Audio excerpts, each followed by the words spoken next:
മാന്യ പ്രേക്ഷകർക്ക് എൻ്റെ പ്രണാമം. SNDP നേതാക്കന്മാരും പിന്നെ BDJS ഒരു പാർട്ടി പുതിയതായിട്ട് ഉണ്ടാക്കിയിട്ടുണ്ട്, അതിൻ്റെ വായിൽ വരണമില്ല.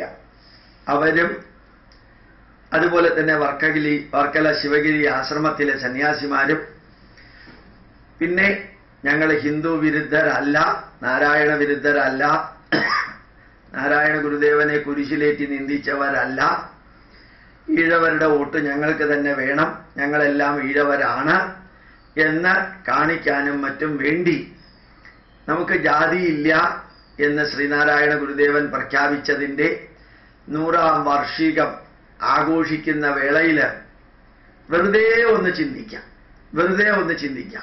ശ്രീനാരായണ ഗുരുദേവൻ 100 വർഷങ്ങൾക്ക് മുമ്പ് നമുക്ക് ജാതിയില്ല എന്ന് എഴുതി പ്രഖ്യാപിച്ചത് ആഘോഷിക്കുന്നവർക്ക് അല്ലെങ്കിൽ ആഘോഷിക്കുന്നവരുടെ പാർട്ടിയിൽപ്പെട്ടവരുടെ പേരില് ഇപ്പൊ ജാതി ഉണ്ടോ ഇല്ലയോ എന്നൊന്ന് നോക്കാം. ജാതി ഇല്ലെന്ന് ആരെങ്കിലും പ്രഖ്യാപിച്ചപ്പോ അത് ആഘോഷിക്കാനൊക്കെ എളുപ്പമാണ്. പക്ഷെ അവനവന്റെ കാര്യത്തില് ഇവിടെ ഓരോ വ്യക്തിയും നോക്കാം. കമ്മ്യൂണിസ്റ്റ് ആചാര്യനായിരുന്ന EM ശങ്കരൻ നമ്പൂതിരിപ്പാട് എന്ന പേരിൽ അറിയപ്പെടുന്നത്. അതിൻ്റെ പേരിൽ തന്നെയാണ് കേരളം മുഴുവൻ അദ്ദേഹം ആദരവ് നേടിയതും. വേദം പഠിച്ചവൻ, ബ്രാഹ്മണൻ, നമ്പൂതിരിപ്പാട് എന്ന പേര് അന്നും മാറ്റിയിട്ടില്ല, ഇന്നും മാറ്റിയിട്ടില്ല, വീട്ടിലുള്ളവരൊട്ടും മാറ്റാനൊട്ടും ശ്രമിച്ചിട്ടും ഇല്ല. ജാതി നമുക്കില്ലെന്ന് പ്രഖ്യാപിക്കുന്നതിൽ ആഘോഷിക്കുന്ന CPI-ക്കാര് അവർ അച്യുത മേനോന്റെ മേനോൻ എന്ന പേര് മാറ്റിയിട്ടുണ്ടോ? ആ മേനോൻ എന്ന പേര് ഇപ്പോഴും അതേപോലെ ഇല്ലേ? ജാതിക്ക് അടിമുടി എതിർത്ത ശിവൻകുട്ടിയുടെ അമ്മായി അച്ഛൻ, ഭാര്യയുടെ അച്ഛനായിട്ടുള്ള ഗോവിന്ദപിള്ളയുടെ പേരിന്റെ അറ്റത്ത് പിള്ള എന്ന് എന്തിനാ വന്നത്? പണ്ടത്തെ ഒരു മുഖ്യമന്ത്രിയുണ്ട്, വാസുദേവൻ നായർ. അത് ജാതിയല്ലേ? ഇന്നുമില്ലേ കുറേ അധികം? രാമചന്ദ്രൻ പിള്ള എന്ന് പറയുന്ന ഒരാളല്ലേ അഖില ഭാരത പര്യടനം എവിടെയോ നിന്ന് തുടങ്ങി എവിടെയോ അവസാനിപ്പിച്ചത്? അദ്ദേഹത്തിനും ഉണ്ടല്ലോ പിള്ള എന്ന പേര്. അതെന്തിനാ ഈ പിള്ള എന്ന് വെക്കുന്നത്? എന്തിനാ നായർ എന്ന് വെക്കുന്നത്? എന്തിനാ EK നായനാർ എന്ന് വെച്ചത്? നായനാർ എന്ന് പറയുന്നത് ജാതി പേരല്ലേ? ഇപ്പോഴും അഭിമാനത്തോടുകൂടി കോടിയേരി ബാലകൃഷ്ണൻ നമ്പ്യാർ എന്ന് വെക്കാറുണ്ട്, പുറത്തറിയാറില്ലെന്ന് മാത്രമേ ഉള്ളൂ. അപ്പൊ അങ്ങേര് നമ്പ്യാറാണെന്നും അതുപോലെ തന്നെ ഐഷ പോറ്റി, ഈ പോറ്റി എന്ന വാക്ക് എവിടുന്നാണ്ടായത്?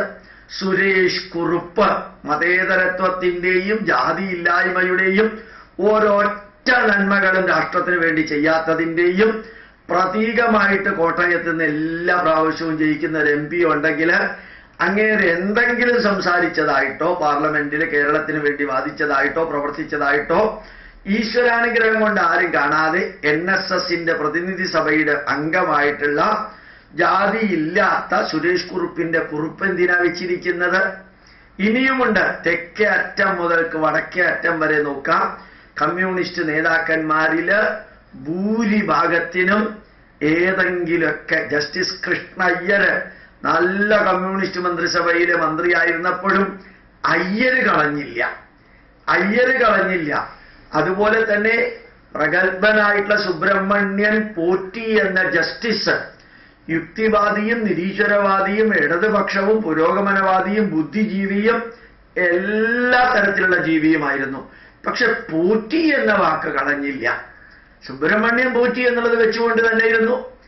അപ്പോ പേരില് പോലും ഇത് മാറ്റാൻ പറ്റാത്തവര് നാരായണ ഗുരുദേവൻ ഇപ്പൊ ജീവിച്ചിരിപ്പില്ല എന്ന ധൈര്യത്തില് ആ ലെവലിലെത്തിയിട്ട് ആ ലെവലിലെത്തുന്നത് വരെ നാരായണ ഗുരുദേവൻ പറഞ്ഞത് ഒരു ജാതി, ഒരു മതം, ഒരു ദൈവം, ഒരു ജാതി, ആ ജാതിയിലാ ഞാനും നിങ്ങളും എന്ന് പറഞ്ഞ അദ്ദേഹം നമുക്ക് ജാതിയില്ലെന്ന് പറയാൻ കാരണം അത് ശരിക്ക് കൈവല്യോപനിഷത്തിന്റെ ലെവലിലെത്തിയിട്ട ന മന്ത്രം ന തന്ത്രം ന ധ്യാനം ന ശയനം ന യജ്ഞോപവീതം ന ദണ്ഡം ന ശിഖ ന കമണ്ഡലു, ധ്യാനവും ശയനവും ശൗചവും ഒന്നുമില്ലാത്ത ലെവലിലെത്തിയാല് പലരും പറയാറില്ല അവർക്ക് ജാതിയും മതവും ഇല്ല.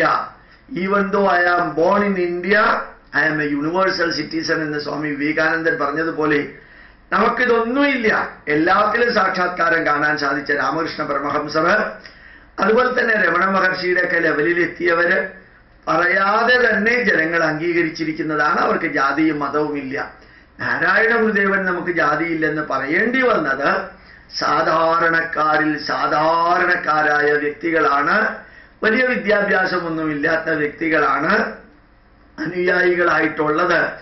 ആ അനുയായികൾ നാരായണ ഗുരുദേവനെ ഈഴവ ജാതിക്കാരൻ മാത്രമാണെന്ന് വിചാരിച്ച് മതിൽക്കകത്ത് കിട്ടിയിടരുത് എന്ന ഒറ്റ ഉദ്ദേശത്തിൽ പറഞ്ഞത്, തനി തലയ്ക്കകത്ത് പലതുമുള്ള ഇവിടുത്തെ കമ്മ്യൂണിസ്റ്റുകാര് അച്യുത മേനോനും വാസുദേവൻ നായരും ഗോവിന്ദ പിള്ളയും ഇ കെ നായനാരും ഇ എം ശമ്പരൻ നമ്പൂതിരിപ്പാടും ഐഷ പോറ്റിയും എല്ലാ കൃഷ്ണ അയ്യരും എല്ലാം അവനവന്റെ ജാതി പേരും വെച്ചുകൊണ്ട് ഉറഞ്ഞു തുള്ളുമ്പോൾ നിങ്ങൾ എന്തിനാ നാരായണ ഗുരുദേവൻ ജാതിയില്ലെന്ന് പറഞ്ഞ 100 വർഷം മുമ്പ് പ്രഖ്യാപിച്ചതിന് വിളക്ക് കത്തിക്കാൻ പോകുന്നത്? ജാതിയുടെ മൂർത്തിമത് ഭാവമായിട്ട് നിലനിൽക്കുന്ന ഒരു കമ്മ്യൂണിസ്റ്റ് പാർട്ടി വിദ്യാധിരാജ ചട്ടമ്പി സ്വാമികൾ ക്രിസ്തുമതച്ഛേദനം എഴുതി എന്ന കാരണത്താല് അദ്ദേഹത്തിനെ നികൃഷ്ടനാക്കി മാറ്റി നിർത്തിയവര് ഇപ്പോ ആ വിദ്യാധിരാജ സ്വാമിയെയും എടുത്തുകൊണ്ട് നടക്കുന്നത് എന്തിനാ? NSSകാരുടെ കുറെ വോട്ടെങ്കിലും ഇങ്ങോട്ട് വരണം, നാരായണ ഗുരുദേവന്റെ പേരിൽ SNDPക്കാരുടെ കുറെ വോട്ടെങ്കിലും വരണം, ക്രിസ്ത്യാനികളുടെ പണ്ടും ഇന്നും അന്നും എന്നും വരാൻ സാധ്യതയില്ല. KM മാണിയെ കൂട്ടിക്കൊണ്ടുവരാൻ ശ്രമിച്ചു, നടക്കാത്തത് കൊണ്ട് അദ്ദേഹത്തിന്റെ പേരില് ബാർ കോഴ കേസ് രജിസ്റ്റർ ചെയ്യാനും തീരുമാനിച്ചു. കുറെ എണ്ണത്തിനെ കൂട്ടിക്കൊണ്ടുവരാൻ ശ്രമിക്കുമ്പോഴത്തേക്കും വന്നില്ലെങ്കിൽ അവരുടെയൊക്കെ പേരിൽ ആക്ഷൻ എടുക്കാം. ഏതായാലും മുസ്ലിങ്ങൾ ഇവരുടെ കൂടെ വരില്ലെന്ന് ഉറപ്പ്, ക്രിസ്ത്യാനികൾ വരില്ലെന്ന് ഉറപ്പ്, ഹിന്ദുക്കളിലെ ഭൂരിഭാഗവും RSSന്റെയും BHPയുടെയും BJPയുടെയും പുറകെ പോകുമ്പോ സ്പ്ലിറ്റ് ചെയ്യിച്ചിട്ടാണെങ്കിലും നാരായണ ഗുരുദേവന്റെ പേരിൽ ഈഴവരുടെ വോട്ടും അതുപോലെ തന്നെ ചട്ടമ്പി സ്വാമിയുടെ വോട്ടും വിവേകാനന്ദന്റെ ചിത്രവും അയ്യങ്കാളിയുടെ ചിത്രവും ഒക്കെ വെച്ച് അവനവന്റെ കാര്യം നോക്കാൻ നാരായണ ഗുരുവിന്റെ 100ാം വാർഷിക പ്രഖ്യാപനം ഉപയോഗിച്ചപ്പോൾ അതിന് വിളക്ക് കൊളുത്താൻ വിളിക്കുന്നവരും അവരുടെ വീട്ടുകാരുടെയും പേരിന്റെ അവസാനത്തിൽ ഏതെങ്കിലും വിധത്തിലുള്ള ജാതി പേരുണ്ടോ എന്നുണ്ടെങ്കിൽ അത് ആ സദസ്സിൽ വെച്ച് മാറ്റാനായിട്ട് പറയാനും അനുയായികൾക്കും മുമ്പിലിരിക്കുന്ന സദസ്യർക്കും ഈ പരിപാടി സംഘടിപ്പിക്കുന്നവർക്കും സാധിക്കട്ടെ എന്ന് പ്രാർത്ഥിക്കുന്നു. പ്രണാമം, നമസ്കാരം.